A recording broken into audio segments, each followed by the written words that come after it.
All right, we'll go ahead and open with prayer, and then we'll get started. Gracious Father, we do thank you for the opportunity, the privilege to get to gather one day in 7 to behold our God and to behold the Holy One of Israel. We thank you for this study in Isaiah, and we pray, Father, that as we embark upon it, that the great majesty of the book would be written well on our hearts and on our minds. Help us to see Christ in all of its pages, and help us to see our great and sovereign God who will finish that which he has started and will bring us in to the new heavens and the new earth. For it's in Christ's name that we pray and believe. Amen. Well, good morning. I'm glad to see that you all made it here in the snow. It was a little dicey earlier this morning. I'm glad it's gotten a little bit better. There is no handout for today, and I did receive no small amount of complaints about the handout last week, and that was rightly so. I just was trying to give you something to write something on, not necessarily to be able to see the slides. I know that it was kind of problematic. I will try to actually put together kind of a summation of both introductions and have that available for you probably next week or the week thereafter. Today, the reason why there's really no handout is because it's a story that I want you to hear and just kind of listen and absorb, and hopefully that will help in kind of digesting the book of Isaiah as we go through it. All right, well, just a little bit of review. Isaiah, the prophet, we don't know a lot about him, but his name meant Yahweh is salvation. He was the son of Amoz, who possibly could have been the brother of King Amaziah, which is why he would have had access to the royal court.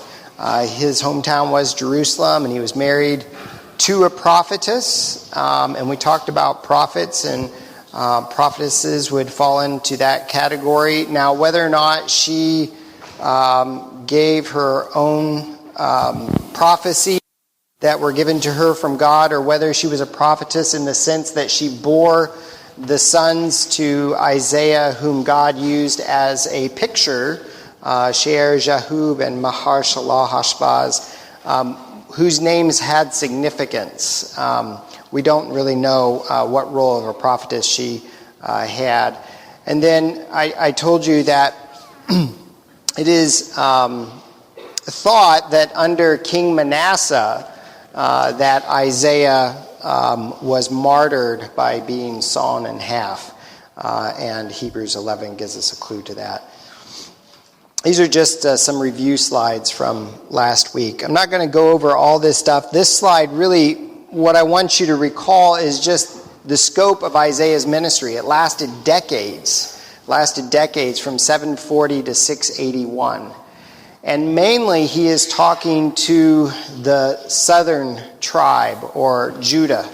And we're going to talk more about the tribes being split, or the kingdom being split, but mainly his focus of ministry is to Judah. So 740 to 681, that's a pretty significant time of ministry. Now, his prophecy, not the time of him giving the prophecy, but the timeline of the actual prophecies are not just for this time period, but for the exiles in Babylon all the way out till the new heavens and the new earth. And so it's a really long scope in view. Well, hopefully you got a chance over the past week to just kind of thumb through the book of Isaiah. And if you haven't, I would encourage you to do that this week. It can be hard sometimes when you have a really big book to get a grasp on what is occurring here. And if you think of 36 through 39 as a hinge and you have kind of these two doors or flaps or whatever you want to call them on either side of the hinge. That's really what's taking place. So if you look at 1 through 35, really it's Assyria and the threat of Assyria that is in view here. And 36 through 39, it switches from a poetic prose to a narrative, and you get the story of King Hezekiah and the siege from King Sennacherib of Assyria, and that defeat that occurs for Assyria. And then you get this big time foreshadowing that occurs when Hezekiah then welcomes the Babylonian envoy. It's a foreshadowing that they will then be taken away into exile into Babylon. And so from 40 to 55, the prophecy is really for the exiles in Babylon. And then in 56 through 66, it's kind of the culmination of the new heavens and the new earth. And so something that's kind of neat to see here throughout the book of Isaiah, as you're reading, you'll see that Jerusalem is often referred to as Mount Zion, right? Or Zion. And as you go through the book, you'll find that Mount Zion refers more and more to our heavenly Zion, the new city Zion, and less so to the physical Jerusalem of that date and time. And so there's a shifting, there's kind of a growing culmination towards the new heavens and the new earth. Any questions on this part right here? Another couple of key chapters that you're going to want to focus on is chapter 6. Chapter 6, everybody knows Isaiah chapter 6 from R.C. Sproul. It's the Holy One of Israel. I saw the Holy One high and lifted up, which is another recurring phrase that Isaiah uses. But chapter 6 is really foundational in its position, the way it was put. It's not all the way at the beginning at chapter 1, nor is it just somewhere in between, but it's really kind of at the beginning of this section of this Assyrian threat. And also then chapter 40 is a really key chapter, which then is for the second section. So chapter 6 and chapter 40 are kind of key in their place and their position. Keep this here, or keep this somewhere where you can refer back to it as you're reading through. Phil and then Gary. Just real quick, the name of the second son, wonder, is that God is going to judge the people, or what context does that mean? Because I'm getting to that later. Could you say the first part? I couldn't quite hear you. Well, it says his name is quick to wonder. Right? Is that speaking? Oh, you're talking about Jehu, right? Or Mehar Shalal Hashbaz, quick to plunder, swift to spoil.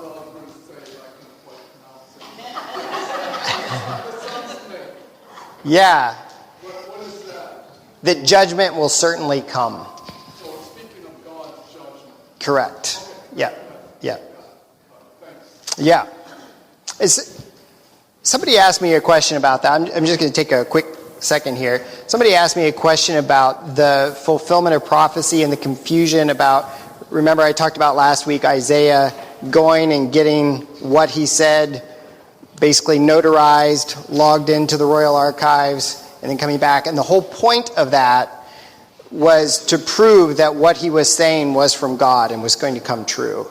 And so it would be as if you could say, I'm going to tell you who's going to be in the 2024 election, who's going to win it, by how much, here, notarize it, we're going to file it away, after the election, pull it out, and I'll show you that I'm right. That's basically what Isaiah was doing there. Yeah, Gary. So, biblical prophets are often known for the spectacular prophecy or foretelling, but actually the majority of the work that Isaiah receives by divine inspiration is really foretelling, right? As you say, it's for the immediate context. The immediate people are deriving benefit from this rather than all of it oriented toward the future. Yeah, we that's exactly right. And we hit on that a little bit last week, that prophets had insight into current day events, but they were also delivering warning for current day peoples, but then also giving hope and foretelling. So yeah, great refresher there. Oh, yeah. You mentioned chapter 6. Chapters 1 to 5, do they come after chapter 6 in terms of chronology? So kind of he does this prophesying, chapter 1 to 5. Then does he step back then and kind of go back to showing how he agrees to be the prophet?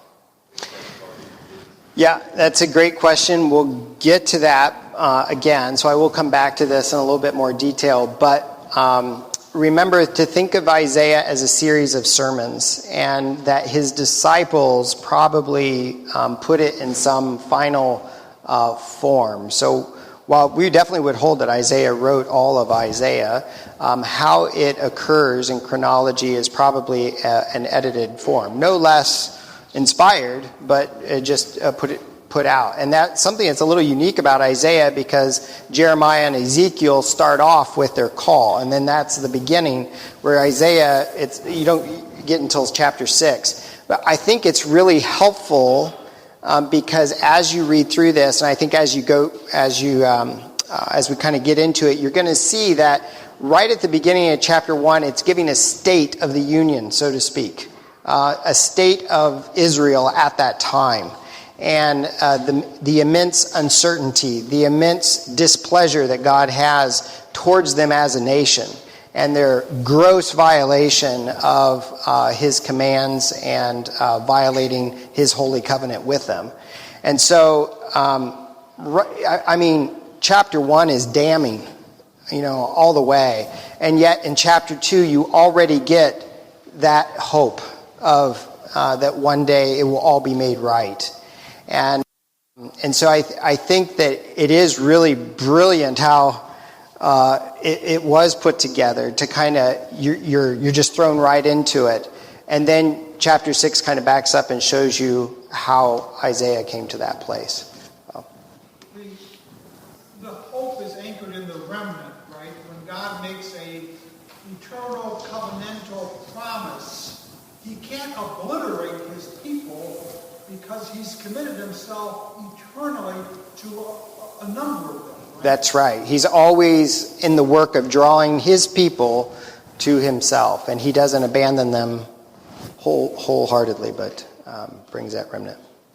So why study the book? It's an amazing book, and I'm not going to go through each of these, but Romans of the Old Testament, just a theologically amazing book, quoted 66 times in the New Testament, and Gary gave me right before class here, it is used as proof text in 40 of the 66 chapters of the Confession. So it's just a theologic giant in the Old Testament. The New Testament climaxes with the promises originally given in Isaiah, which I think is really neat. We get the word gospel. We talked about that last week, and it bears witness to Christ. And we looked at these passages last week. All right, so just to review some goals, if you weren't here, first of all, I want you to read the book of Isaiah. I mean, that's I know it's an intimidating book, but hopefully as we kind of go through it together, we can break it up, and you're reading the book of Isaiah. This isn't intended to be an exhaustive study, so please don't expect it to be such, but I want you to get an understanding of the basic structure, the outline, the geopolitical context, and identify major themes. And today, it's going to be getting that basic understanding of the geopolitical context and the major themes of the book. Okay, now I know that you can't read all these words. I've tried enlarging the font, tried enlarging the map, but if you're sitting in the back, it can be a little bit, so it rewards those who get here early and sit in the front. But you don't have to really see the details of the map here, okay?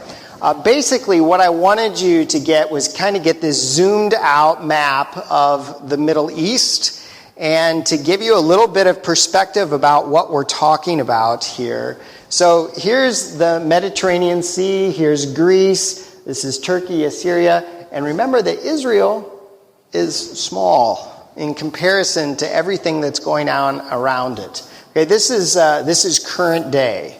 All right, this is current day, and we're going to be talking about the Assyrian Empire, which was a massive empire, and historians often consider the Assyrian Empire to be the first empire of many empires that followed, and there's some reasons for that, but just to suffice it to say that the Assyrians was a large empire.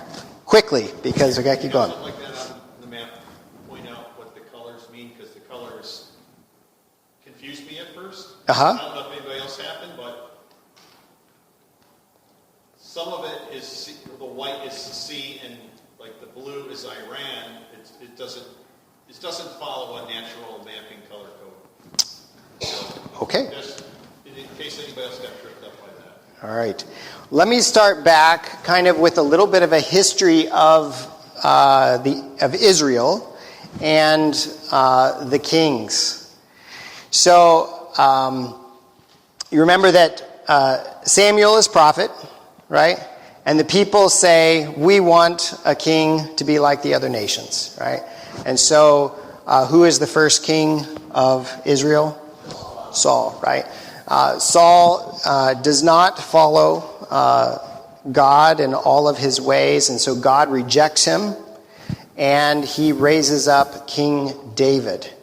Now, I think an aspect of King David that we sometimes forget, though we read it, is that when King David started his reign, was it over the entire nation of Israel? No, there was just a small group, right? Small tribe.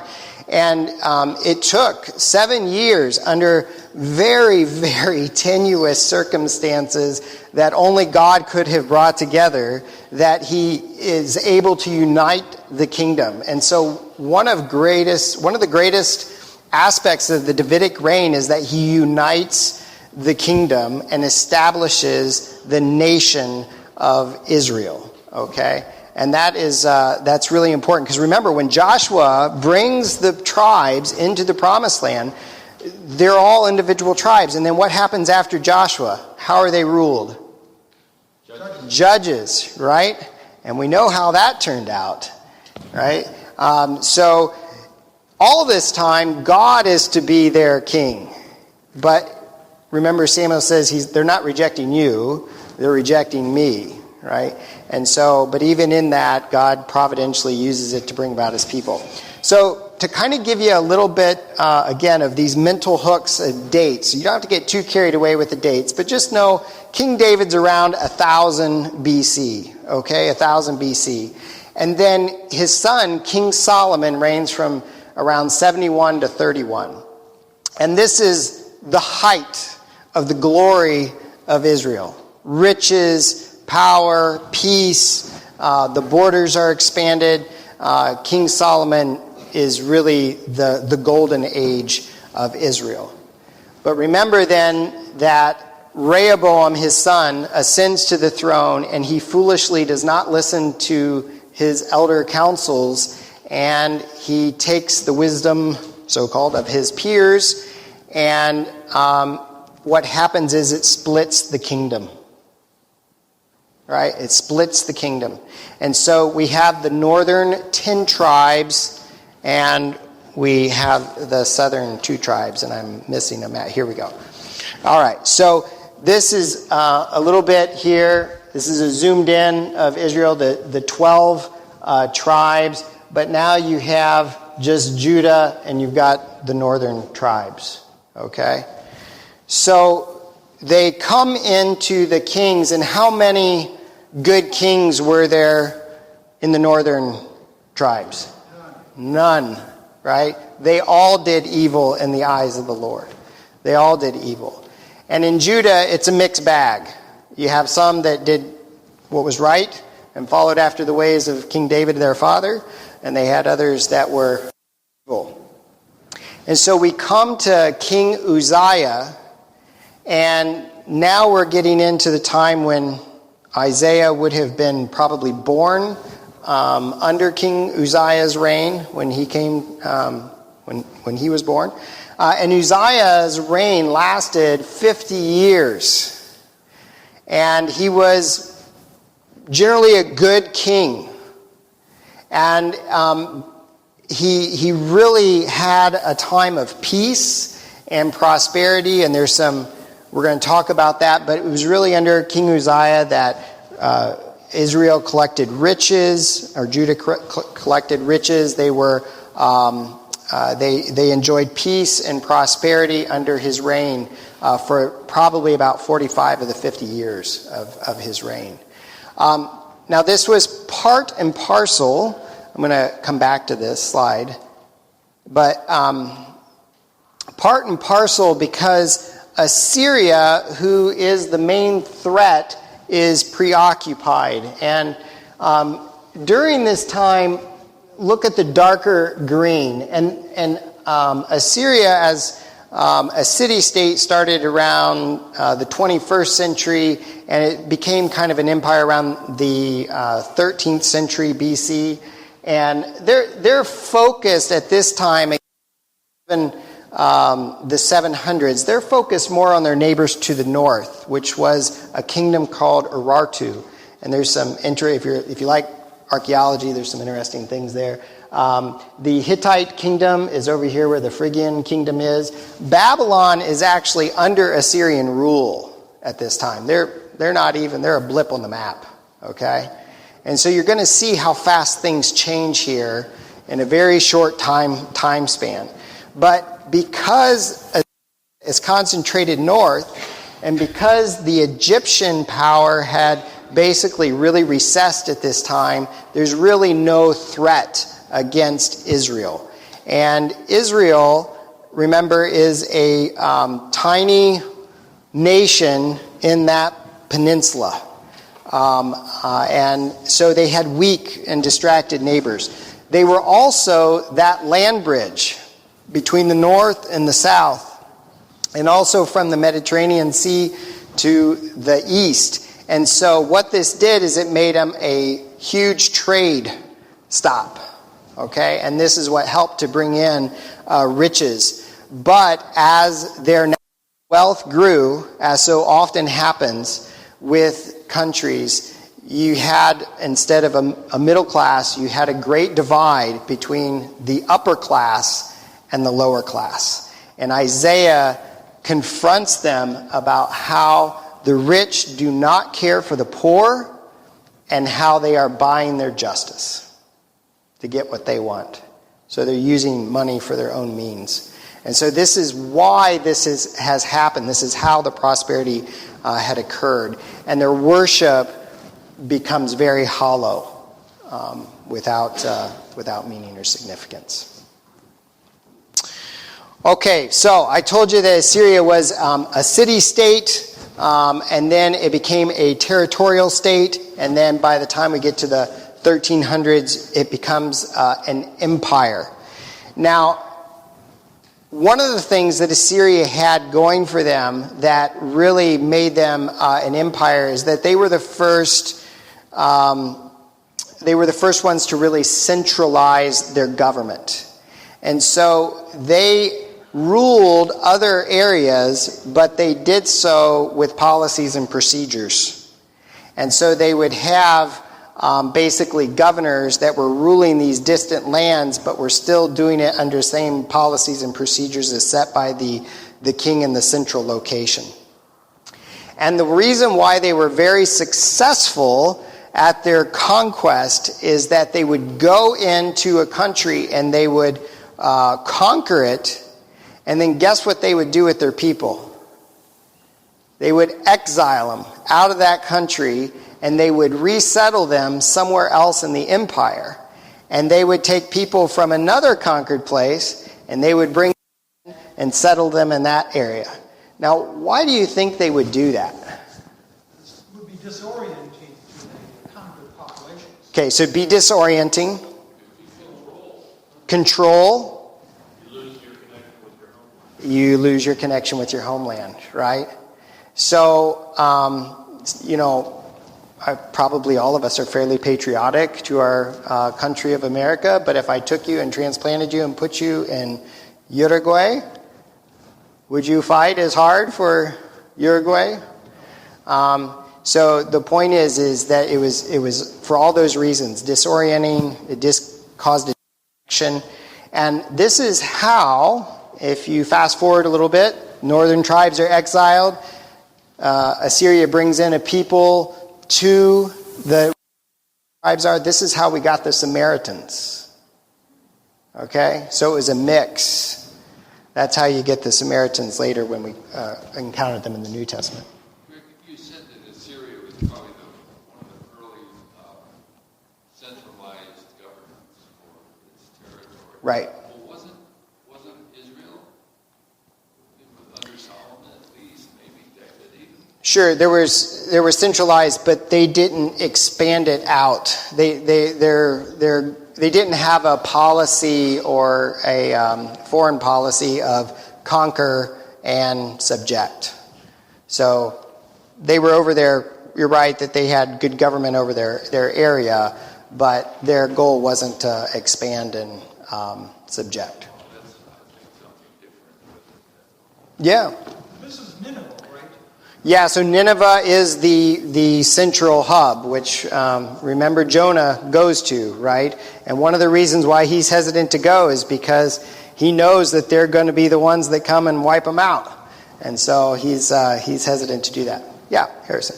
Just to clarify, also on Charlie's question, there's a matter of dating, too. So you said it's an early one. And those dates you put up there for when Assyria started in time, well, that's kind of Abraham's time. Right.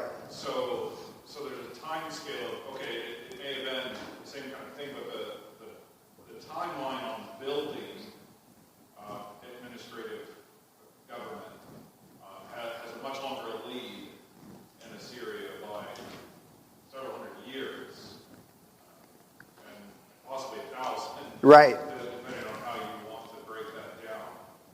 So it's just a bigger force because it's grown longer. That's right, yeah. It's kind of hard for us to wrap our minds around how long Assyria had been around.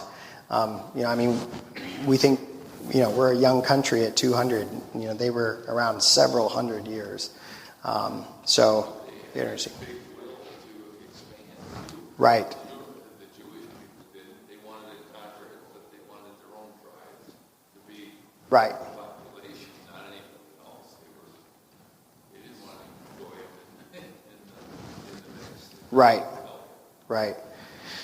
I'm going to keep moving because I will not get done here. And if we have time for questions, we'll do it. So by the time we get to 745, so 5 years before King Uzziah's death, okay? And remember that chapter 6 in Isaiah starts off with in the year that King Uzziah died, right? So that's around 740, 741. So around 745, a guy by the name of Tiglath-Pileser III ascends the throne in Assyria. You don't have to get too carried away with these names, though they're kind of cool and sound like they're from Lord of the Rings. But he ascends the throne, and he is an amazing leader. And he basically controls the border to the north. He takes care of Babylon, which was a little uprising, and he says, we're going to go out and expand. And so he expands and comes down, and he's putting pressure on the northern tribes, okay, of Israel. And so these two smaller states, what do you do if you have one big bully? You make allies, right? And so the idea that the northern king, King Pekah, had was, hey, I'm going to make an alliance with Damascus, which was King Rezin, and we're going to join together. And they wanted Ahaz, who was the king of the southern tribe, to join with them so that they had some sort of coalition to go against Assyria. And they knew that Assyria was growing powerful. And so they come to King Ahaz, and Ahaz is like, I'm not so sure about this. And so they actually invade Judah to try to force his hand. But what does King Ahaz do? This is where you get to chapter 7, by the way, in Isaiah. He does not trust in the Lord, but rather he puts his trust in a man. And who does he go to? He goes to Tiglath-Pileser. And so he basically makes an alliance saying, I know you're going to defeat me. I'm going to go ahead and subject myself to you and bring tribute to you. So he enters into a covenant alliance with Assyria. Now, do you think that pleased God? No. This is a recurring theme that we'll talk about here in Isaiah. Do we trust man or do we trust God? Do we trust man or do we trust God? And this is again a recurring theme. So he joins with Tiglath, which saves him in the moment, perhaps, but destines their doom in the future. And so they had to bring a lot of tribute every year to the mothership, so it drained all the riches of Israel and subjected them basically to impoverishment. So what happens to Damascus and what happens to the northern tribes?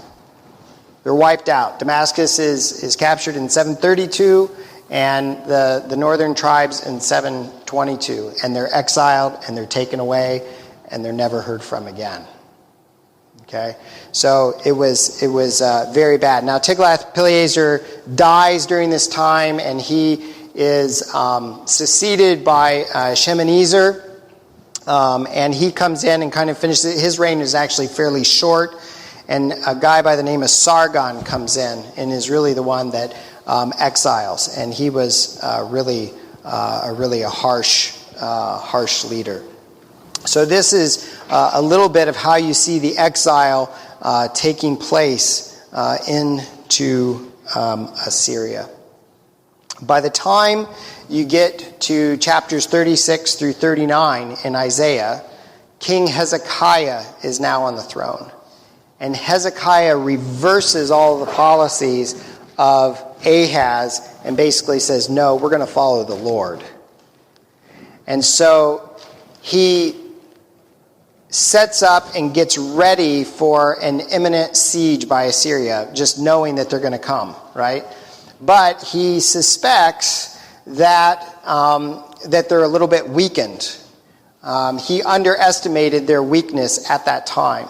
But in the meantime, remember that it's Hezekiah that builds the waterway, the tunnel, for Jerusalem so that they would have water in case of a siege. He builds up the military. He builds up the fortresses. And it's at that time that he withholds tribute to Assyria. When I say he underestimated, it's then that Sennacherib descends on him with full force. And that's where you get the story or the narrative in Isaiah 36 and 37. But God delivers them. God delivers them. So all of that to say, not to give you a history lesson per se, but just imagine living during that time. Imagine the change, the confusion. It's dangerous. You don't know what to expect. And you're this little country sitting there. And I do think that it is easy for us to kind of sit and throw stones at Ahaz and the kings of Judah and say, oh, you guys should have had faith. But if you have a huge country with a huge military bearing down on your country, are you going to trust the prophet that's saying you just need to trust God? Or are you going to look for more tangible means of trust in forming alliances with Egypt or with Assyria themselves? Now, we know what we should do, but what do we often do in our own lives, right? And so these are some important things. Well, as you read through Isaiah, I want you to get some Pay attention to some recurring themes here. First of all, God's sovereignty. God's sovereignty is throughout this. He is the maker of nations. He uses the nations for his purposes. He brings about discipline and judgment, and he builds up and he restores. He is the one that is ultimately sovereign and in control. At Presbytery, last time there was a candidate that underwent his ordination exam, and they asked him a question about where in the Bible would you show somebody God's sovereign over bad things or evil things. And a classic text that you would go to would be Joseph and his brothers. What you intended for evil, God intended for good. Another great text is Isaiah, and showing how God is sovereign over all the nations and how he uses it for his purposes. I'm going to save my next comment just for a little bit. So we talked about, the main theme is, do we trust in God or do we trust in man? Ahaz fails in chapter 7. When you come to chapter 7 and Isaiah is telling them to trust in God, ask God for a sign, he will deliver. Ahaz fails. Hezekiah comes along and he succeeds with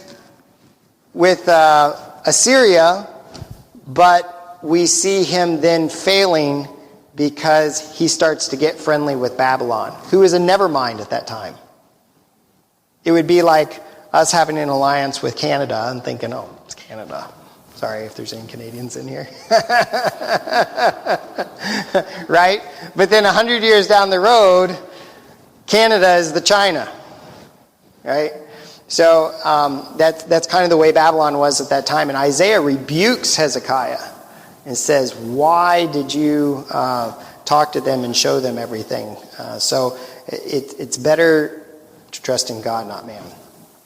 The theme of judgment and hope, or destruction and reconstruction, or discipline and restoration, whichever way you kind of want to say it.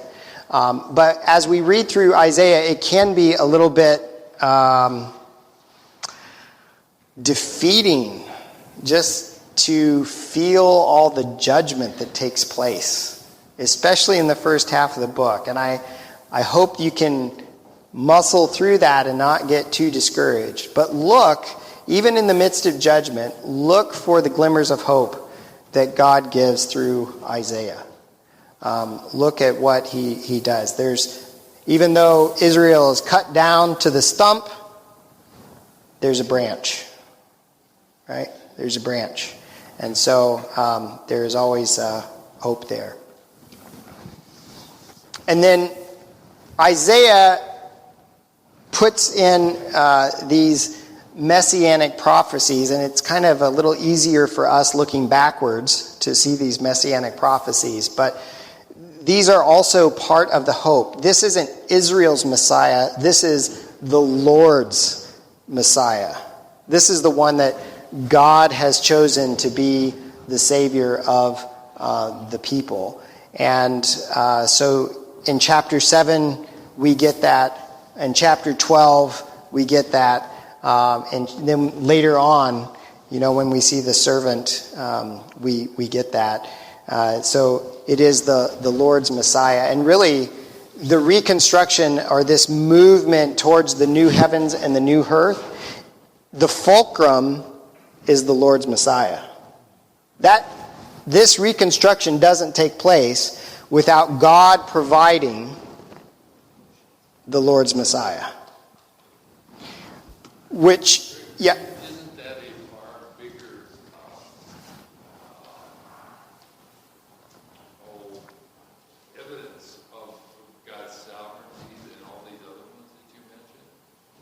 Sure. Reading about Christ when they did and on the time scale and all of that stuff and having him murdered by the Romans and the Jews. Yeah. To me, that's far more evidential from God's sovereignty perspective than anything else. And that's a proof text you could Yeah. Yep. Agree. Another thing that you're going to see is the Holy One of Israel. It's a repeated theme. In chapter 1, it's right there. It starts off. We see him again in chapter 6. And the idea is that the Holy One of Israel is the true one on the throne. Right? He's the true one on the throne. It also begs the question, as you're reading it, if the Holy One of Israel is holy, or since the Holy One of Israel is holy, then how can he forgive the sins of the people and still be holy? That's a question we all have to wrestle with, because we often underestimate God's holiness and we overestimate our own good and worth and underestimate our sin. And so we're going to touch base on this more when we get to chapter 6. But how is it that God can remain holy and yet still forgive our sin? He is sovereign, and we'll talk more about that. We'll talk more about that. But he can't do anything that he can't do anything that he wants and still be true to himself. So he can't say, Greg, don't worry about that sin. Just forget about it. Because then he would no longer be just. Right? So it's important that he's both just and righteous. And so, without trying to give away too much of my thunder, he has to provide the atonement. And so that's what we see in Isaiah 6, right? Isaiah falls apart because he recognizes that he is a sinful person and he's in the presence of a holy God, and there's nothing he can do. But God provides that atonement for him. Same with us.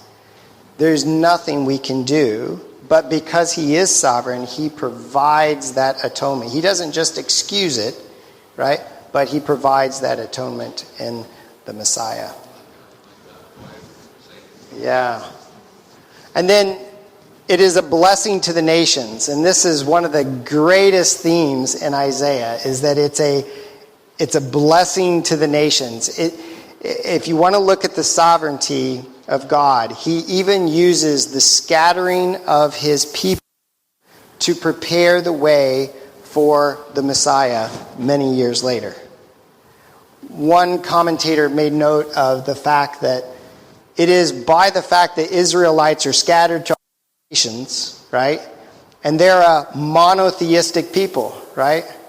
And so when the disciples and they're preaching a monotheistic religion, well, people had heard of that, right? They had heard of that. And I think it's interesting. We'll just conclude here. If you turn over to Isaiah 66. Isaiah 66.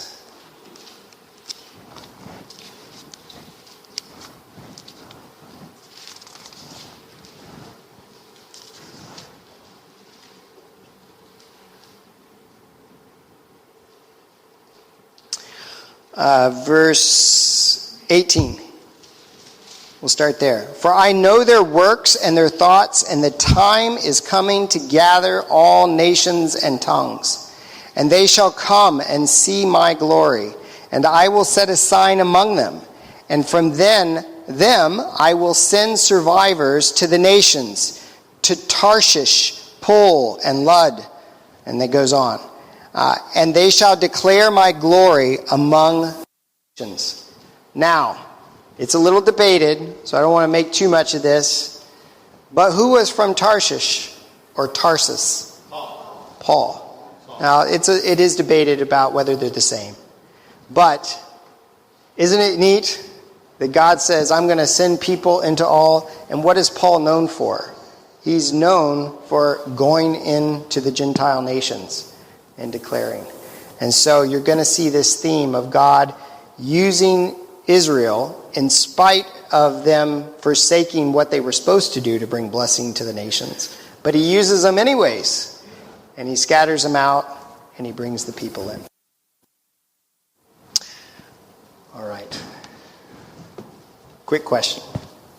Well, to was kind of comment that I think that Jewish people that understand Isaiah and are familiar with Isaiah, if they do read the New Testament, they see that there is this enlightenment of what's taking place through Isaiah and the whole process. I think it's even more enlightening to the Jew than it is to us as Gentiles, because they've seen it, they understand it, and then when they see it, the New Testament and the fulfillment of all these, they go, oh, we really an ultra blessing, I think.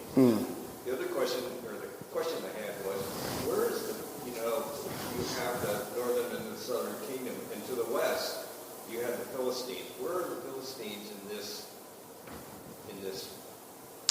They're weakened. So remember that David and Solomon, by the time we get to Solomon, the Philistines are much less a concern. But under the judges, under King David's rule, the Philistines are really the threat to Israel. But by the time we get to King Uzziah, and they're a much smaller threat. And in fact, I can't remember if it's Ahaz or Hezekiah, one of them, but they basically they put the Philistines in their place to fall in line. So it wasn't much of a threat. Just a quick comment. That's secular, nothing biblical about it. But as you talked about Assyria, I thought of the great United States of America and the phases we have been going through. Yeah. Some lessons to learn from history. All right. Mr. Raybon, would you please close us in prayer? Father, thank